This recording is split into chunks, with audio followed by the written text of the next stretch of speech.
All right, what's up, everybody? I wanted to react to especially the ending part of the Tucker Carlson Nick Fuentes interview. I was a little disappointed. I wanted some more sparks to fly. Nick was going back on a lot of things. I mean, he's he's calmed himself down. He's very well behaved lately. I wonder how his audience feels about that. I'm not one of his audience members. I looked at a couple of shorts that he has, and they're fantastic because it's just funny. A lot of shit that he says, I don't agree with 100%. I don't even agree with it a little bit. A lot of shit that he does say, I agree with 100%. It's just like everybody else, everybody sees everything black and white, right? Like there's no gray area. You can see somebody and you can say, you know what, I don't agree with this man, but you know what, the 30 minutes that he had before that, I totally agree with that. The last 20, I thought he came off just terrible. I didn't like anything that he had to say. Everything, the way he presented himself and the way he presents like the way his views and values towards women, yeah, like all that stuff, I don't agree with. Like, I mean, Andrew Tate's one of them, right? I hear him talk, I'm like, you know what? This guy makes some sense. And then I hear him talk more, and I'm like, oh, okay, I get it. I get it. And Nick Fuentes, when he talks about like Israel and APAC and all that, some of it does make sense, but some of it's just hatred. And it's like, you want to be an online troll. And I've never understood that. Like, I know I like to talk shit and I like to be funny with it and, do stuff. Maybe I'm not funny to you. Maybe I'm funny to some. But I also know, yeah, I wouldn't want my whole life to be revolved around just people hating me being the heel, like that. That would just take a lot out of you. I could just imagine all the time just people hating you. And yeah, I think a lot of people do that. Charleston White's one of them, you get the Charleston White, like the wise Charleston White, and then you get the fucking asshole and just wants to get under your skin and just talk shit for no reason and bring just be an idiot. And that's what he does. I mean, that's his job, to be a troll. I think Nick does partake into that a lot. When you talk about a lot of people that kind of do that, right? They want to be the heel. They want to talk shit. I know. I just see it, and I'm like, I wouldn't want to live my life that way though. But I do like a lot what he says. He's getting more mainstream now. Again, I wonder how his audience is taking a lot of that. The Groypers. But one of the things I did like at the very end, I love what he had to say, and I totally agree. I've been saying the same thing, and we're gonna get to that. And I want to stick along so you can tell me your thoughts. What do you think? Am I wrong? Am I right? Where do you agree with me? Where do you disagree with me? And I do take on criticisms and disagreements. Like if you disagree with me, that's fine. We don't have to agree on everything to be friends or even to like one another, even to listen to one another. That's not the name of the game, right? All my friends, my best friends, I don't agree with everything they fucking do. If I did, that'd be weird. Be like, damn, I'm friends with myself. And that's where, like, when I'm talking about with my wife, I don't want to, like, we don't have to agree on everything. That's just fucking weird. And that's the kind of thing everybody's now, because everybody wears their team jersey. It's tribalism. It's like, yeah, I agree with everything that motherfucker said. No, no, that's not the way it works. And that's not the way it should work. And let's go ahead and listen to the last, what is it, 10, 11 minutes. And the ending is where I want to focus on. But I like what they had to say about, marriage and relationships and stuff like that. Like, I got mad at you last night because I was pissed about something last year. That's not a male thing to do. You can't remember what happened last year. Right. Right. And so, but anyway, I just want to stop real quick. Yes, every man that's ever dated a girl or even lived with a girl, married to a woman, we all know that. They hold grudges. They just do. Be like, oh motherfucker, remember you did this at this time and this with this day and this hour. Like, god damn, you remember everything. Let's go. but whatever the point, men and women talk past each other constantly. Mm-hmm. They don't always know what the other one is saying. And that frustration actually gives way to like great beauty over time, I would say. I don't know. I personally find women very frustrating when they are not expressing. And I just that's view the that beauty as like, of it. I see the way I look at it is like when you look at your favorite TV shows, right? The Sopranos, Breaking Bad. It's like the wife is the villain because it's like the main character, if the wife could just get out of the way, would be running the show. And that's kind of how I feel like Ayn Rand, I agree with her about this. She said that the wife's role is like hero worship. The guy is the hero. The guy is supposed to be the entrepreneur, the conqueror, whatever. And the woman is really supposed to support the man's goals and be in his world. And I've that's felt that way. That is a bad way to go about a marriage or a relationship in any sort of way. like hero worship. Your wife shouldn't have to worship you like you're a hero. Now they should respect you. They should, support your goals and where you want to head in life. Of course, they should be there to support, but also the man should be there to support his woman as well. I mean, it does go both ways. You can't just be like, oh, you worship me, you worship me. The dynamics of that relationship are going to be very off and bad because all the man's going to do is like, I could do whatever the fuck I want because what is she going to do? She worships me. She blesses the ground I walk on. And who wants that? That's just like a slave. That's a slave. Let's be honest. Nobody, I mean, no man that actually has respect for their wife would want that. I know what he like his whole warped view on women, like they're just in the way, and it's like no. A lot of times they're the sound of reason, they're the ones like saying, "Hey, you should take a step back and look at what you're doing," because I know that's happened to me a lot of times. I'm like, shit, yeah, I need to better myself. I'm fucking up out here. I'm doing shit I shouldn't be doing. I'm 42 years old. What am I doing? I'm not 20 no more. And there's things like that when you're 42, you're not married and all that. You're acting like an immature 20-year-old. That happens. And not saying for everybody, but a majority of men that have nobody there to tell them like, hey, you should like wise up, maybe get a better job or do something, and not drink every damn day and just do shit that's not productive. And I totally disagree with them there. Thing successful men need is more power worship, Yeah. more hero worship, more you're so great. When you get that at work, you don't want that at home. You become Not even just successful, man. Men in general, you don't need fucking worshipers when you go home. an unbearable asshole. And then you fall prey to what destroys every successful man, which is hubris. Like you mistake yourself for God. You need someone who's not interested in what you do at all, only interested in you. And that's how you become balanced and wise. That's how you know your own limits. Because the ass kissing is what kills you. It's not, I mean, you had someone come to murder you at home. It doesn't seem to have affected you that much. And if I were married, dude, she would never let me hear the end of it. Well, that's probably true, but that's not what destroys men. It's not adversity that destroys men. It's comfort and flattery that destroys men. Right? That's what happened to King David. It's what happens to them all. Yeah. You're so great. You can never go wrong. I just feel like we have I don't feel like we have an abundance of affection from women. Yeah. You know what I mean? Like in terms of where the pendulum is at, I feel like the women are very unloving to the men. That's why like they don't cook. Because that's like the best way to express a love for a man. I said this on my show the other night. I'm like, the most beautiful words a woman could say is like, I made you dinner. I made you cookies. Yeah. So I do want to say I do like Nick looks like he's actually listening to him, and it's good that you listen to people that are older than you, wiser than you, because Nick is a young man. What is he, like 20 something, like 25 or some shit like that? He's young. I know he's very wise in a lot of aspects, but not in life and not in relationships because he's too young to even know anything about that. And Tucker Carlson's been married for a long time. He should definitely take that advice.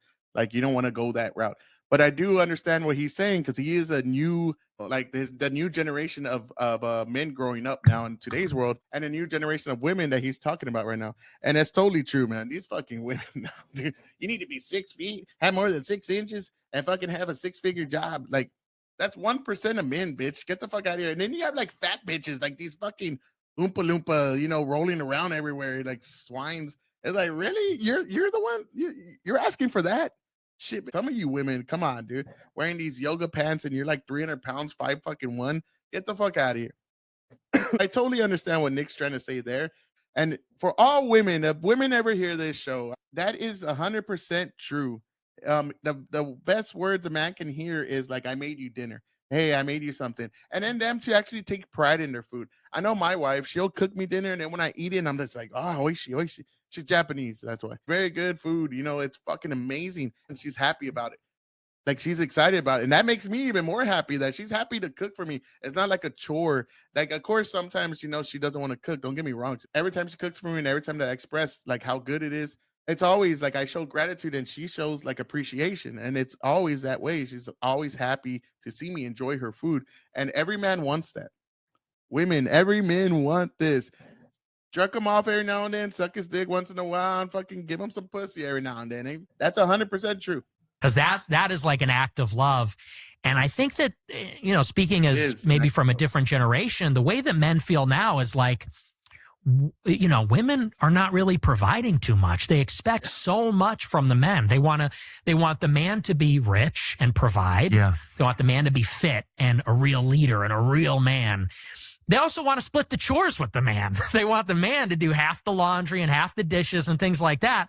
And it's like, so what do you do all day? You're on TikTok, you're like doom scrolling and eating Cheetos. Like what actually are you providing in the relationship? So I just feel like in terms of the deficit, it's like women are very emboldened. They're too, I think, assertive, always giving their opinions, always critiquing, always, I think that they're very bold right now. And sarcastic. I think that's a big reason why they're not very attractive. I get it.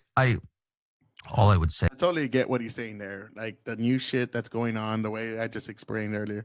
Yeah. Very ungrateful. I couldn't imagine trying to date nowadays. I mean, what is the incentive? You get to date somebody that just doesn't appreciate shit from you. And then she takes half your shit when, when you divorce. And of course, they have like 100 dudes lined up on Instagram because they're showing their ass on their Instagram pictures, accepting every friend. And yeah, man, that's terrible. That's terrible. I kind of agree with that. So definitely, Nick, I sympathize with you young fellas having to do that shit. Is that in a happy marriage, all of that goes away. There's no arguing about who does what. Will fall seamlessly into the roles they were born into. They acknowledge those, are not insecure about it at all.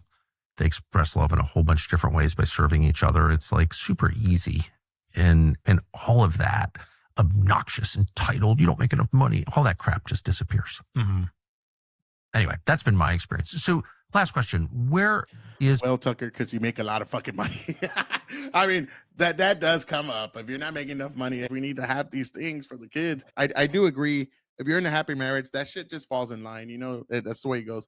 Me, myself, just being in a marriage that I'm very happy in. Yeah, like we don't have to worry about those things. Now, I do want to say my wife's the one that kind of puts me in my place with a lot of times because I feel like I'm not making enough money. I'm not doing this. I'm not doing that.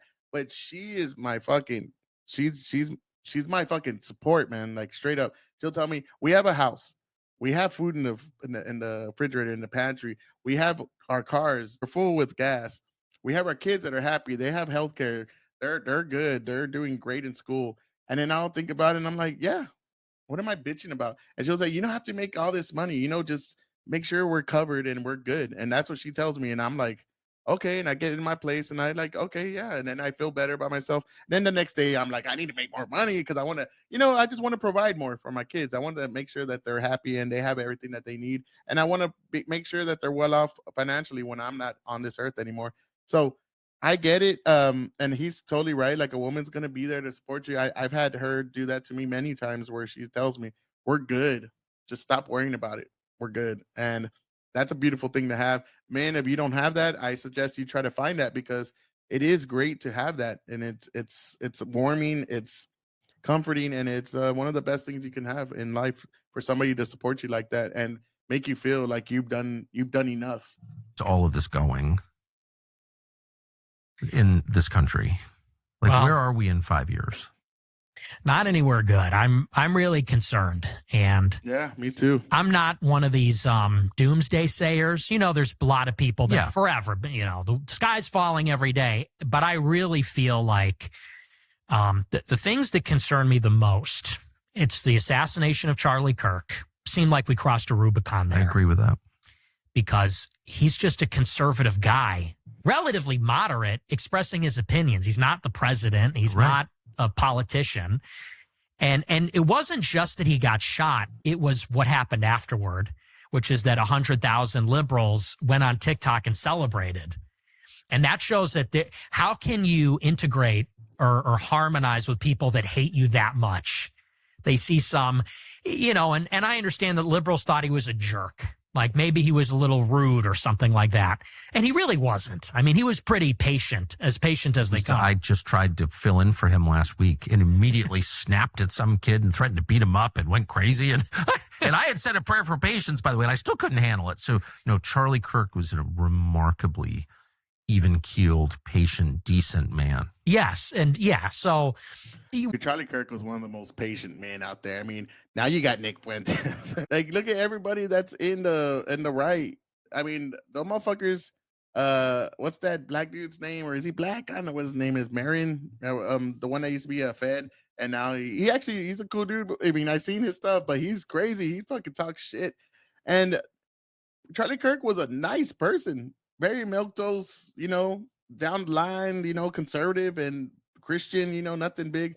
And yeah, I totally agree with Nick on that as well. How do we fucking integrate with these people? How do we like live amongst these people that just want to kill you and are that hateful? I've said this before, I'll say it again. I had to cut off a lot of people after Charlie Kirk because I was like, y'all are just this basking in the glory of the killing of an innocent man that's done nothing but speak, and not even in a harsh way, hasn't said anything that's remotely offensive to me. I know to some maybe, but I mean, if you're offended, then go fucking debate him or debate his ideas with other people.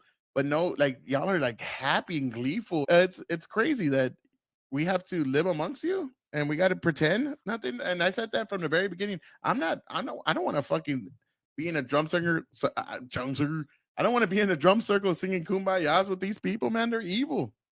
They're evil, and it is a fight between good and evil. I think we did cross a Rubicon there. I don't think we can go back from that. I don't think we can unsee all the horrible things that how the celebrations they've been doing. I mean, you see it now. They're still doing it. I don't know, man. I think that line's been crossed, and there's no going back. I mean, I don't know how we see each other as allies in any way when they want us dead. You say something I don't agree with, you're dead. You say something that goes against my fucking cult and my ideology, dead. It's crazy. Whatever their perception of him was, to see him get his face blown up in front of everybody like that, and the first Definitely. reaction of someone in the crowd who was present, some guy with the beard jumps up and celebrates. Yes. Did you see this? No. Some liberal kid in the audience jumps up and says, "All right." I literally can't handle it. I'm so upset by it. I haven't looked at anything. It's disgusting. And I saw that and said, yeah, like, there's no putting the genie back in the lamp here. That was one. The other thing I'm really worried about is what's happening at these ICE detention centers, where it's happening not far from where I live in Broadview, Illinois, where they set up an ICE detention facility, and the administration is rounding these people up, which I support, but they're doing it in a very provocative way. They're broadcasting it. They're making hype edits on Twitter of like these raids on apartment complexes, which I think are very cool, but it's somewhat provocative. And Antifa showing up. In order to protect ICE, the administration's putting DHS. Well, now they're protesting the DHS presence, and the administration of the governor of Illinois and the mayor of Chicago are telling Chicago police, don't help ICE. And they're encouraging the protesters. And what I see there is like a level of tension that just keeps increasing. Yes. And there's leadership. There's civilian leadership on both sides. Like the governor and mayor, who are Democrats, won't back down versus a Republican president. There's a security division too, the police versus ICE, the police versus DHS. There's a constitutional question about the federal supremacy, you know, and I see all the ingredients of like a low boil civil conflict, full blown civil war. And I'm not that guy, but I see all the ingredients there for that to happen. So I'm deeply concerned about where that will go. All the ingredients for civil conflict are in place. They've been in place for a long time. I would say, I mean, especially since 2016. I mean, they've been there. We've been in that like soft civil war with each other while the left just gets away with everything. We have a two-tier system. The left can go beat you up. You protect yourself. You're in jail. You catch yourself in handcuffs. You see property damage. You see cop cars on fire. And then the one thing that drives me crazy right now, this thing drives me nuts, is you got all these black people before bitching about, you're giving this to illegal immigrants, you're taking away our parks, you're taking away our housing, you're taking away our money, and you're giving it to these people that don't belong here. All this shit we heard over and over and over during Biden's presidency. I saw countless videos of people going to town meetings, people going to other like just outlets to go express their opinions, like in podcasts and other things. So many people constantly talking about they need to get out of here, and they're wasting all this money on that. They have that big encampment that they built in Chicago. And then all of a sudden, ICE shows up to get these people out of here because your grievances were heard. Now you're gonna get these people out here. All of a sudden, all you motherfuckers want to say, ICE needs to get the fuck out of this place. ICE don't belong here. Fuck ICE. And we're gonna fucking make sure that we impede it. And we're gonna make sure we do our best to stop these arrests and stop them from gaining grounds in our neighborhoods. I mean, all this shit you talked. And all of a sudden, no, you don't belong here. ICE, you need to take your covers off. Now, you know why ICE has the covers on, because y'all keep doxing them and trying to harass their families and threaten their families and kill their families, because we know where that leads to. Because nobody docs somebody until it's their address and their name and their kids' names and their kids' schools and all that shit, because they want to, hey, I want to tell you why I don't agree with you. You know, that's not the way things go. And y'all have the audacity to tell ICE they need to get out. You don't want help. And you keep voting for the same Democrats. You keep voting for the same people. You get more radical. I mean, you had Mayor fucking Beetlejuice Lightfoot, and then you have this idiot now, Johnson, and you keep voting for the same thing over and over, bitching and complaining why your neighborhoods are not getting helped, why you have no pathway to any kind of progress, and everything in between. But somehow, when it's time to vote and it's time to better your communities, you're fucking silent, because you're gonna go with the Democrat anyways, and you're gonna go with the most corrupt one, the one that says defund the police, the one that says ICE is the Gestapo, and the one that says, you know, law enforcement needs to get out of these neighborhoods, the neighborhoods that you want to protect somehow. But nah, that's racist. That's racist. So what is it, people of Chicago? Do you want help? It doesn't seem like it. And I know some people do, and I feel bad for those people. Those people, this ain't for you. Those people that really want help and they vote to try to get help and it doesn't come, I feel bad for you. I think you need to move the fuck out of there before anybody you know, any loved ones you have, get killed, man. Because that's the way that place is. I don't feel sympathy for any of y'all that keep voting the same way and expecting different results, because that's not how things work. How would you handle it if you were in charge? If you're the president, what do you do about that? I think maybe this is controversial, but no, it's not. They have to crush the other side. Yes. They have to, because you can do one of two things. You cannot challenge the left and let them. I've been with my partner for 20 years this year, and let me tell you, relationships aren't easy, even as a therapist. Do their thing. Or you can utterly confront them and defeat them and remove hope from the equation. If you resist, you will be arrested. Like, this is an insurrection. There's 10 million people here illegally. We're getting them out. You're rioting. You're going to jail too. Like, it has to be crushed. But if you do anything less than that, if you do in the middle, all you're doing is antagonizing and feeding the other side. And if they think there's a chance they can win, they will get bolder and stronger, and they'll start to rally. And that's when it's sort of like people think it's close or like it's contentious. That's when it breathes. That's when oxygen is fed to this kind of fire. So if I were Trump, I would say screw 200 National Guard, like arrest the mayor of Chicago, like arrest the governor, shut it down, like make it clear, like Washington, you know, bring in the troops and say the federal government is supreme. The immigration law is the law of the land. If you're not on board with that, you're going to jail. If you attack ICE or box them in with your car, you're going to jail for a long time. Anything less than that, you might as well just not even bark up that tree at all. Nick Fuentes. That is the end of the interview. And bravo, he fucking worded that very well.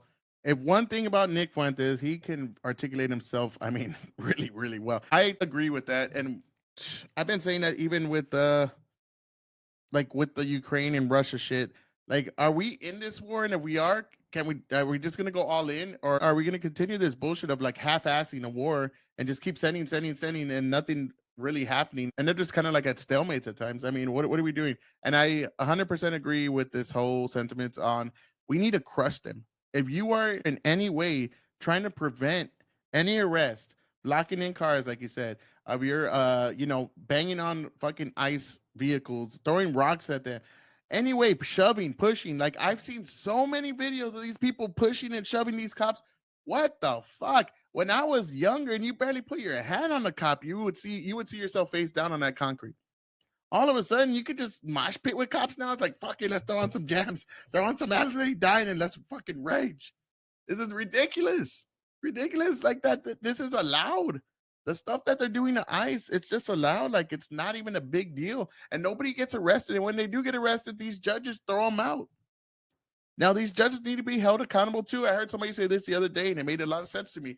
If bartenders and the bars can be punished for getting somebody really drunk and letting them drive out of that bar, how the fuck can judges not be punished for doing the same thing by letting these criminals out and letting them go and kill somebody? I mean, we saw what happened in with the Ukrainian refugee where that guy was in and out for like what 12, 13 times. Even his mom was saying, please leave him in jail. But they're like, nah. And then the judge that actually let him out is not even a real judge. What is this? We see the two-tier system all the time. When it happens to like the Proud Boys, they're getting 10, 20 years. When it happens to any BLM, Antifa, or just an idea, right? It's just an idea, or any other leftist radical group, they get let out or they get very, very minimal sentencing. And they have a lot of sympathy behind them. It's like, what are we doing here? I mean, the justice system is failing in these liberal fucking provinces all over the country, and we see it over and over and over again. And I don't know how to fix it other than straight up crush them, crush the opposition. You're in the way, you're going in, and have harsh punishments. If you do anything, not for just in the way, but you'd be arrested for, like I said, preventing anything, impeding on any law enforcement's ability to get the perps that are running away, because these are good people. That's why they run away from ICE agents. If they were good, they'd be like, they got me, man. All right, nothing I can do. And that's what needs to happen. You need to crush the opposition. You need to like completely, humiliate them and deplete them of all resources. Where's all the money coming from to get all these things to go right? I mean, I know Cash said he's going to follow the money. Okay, well, where the rest? I've seen a couple. I saw this Democratic um, candidate that just got arrested for doing that to ICE. So that's good. We see some progress, but there should be a lot more. And the way we're doing it, we're just half-assing it, like he said. We're like kind of sort of in, but not really. And it's like, yeah, let's kind of like make sure they're safe, our federal agents and our ICE agents. But don't be too harsh on the psychos and the terrorists. Going all crazy, throwing things at them and cussing them out. That's not protesting. You are here spitting in somebody's face, yelling at them, calling them all kinds of names. That's not protesting. That's you being an asshole. And in any other situation, in any other period of time, you get knocked the fuck out for doing some shit like that. But what else can you do with this radical psychotic group of people that belong in mental asylums? I mean, look at them. They're sick. They're sick. This is what happens when you fucking prescribe everybody medication that they don't need.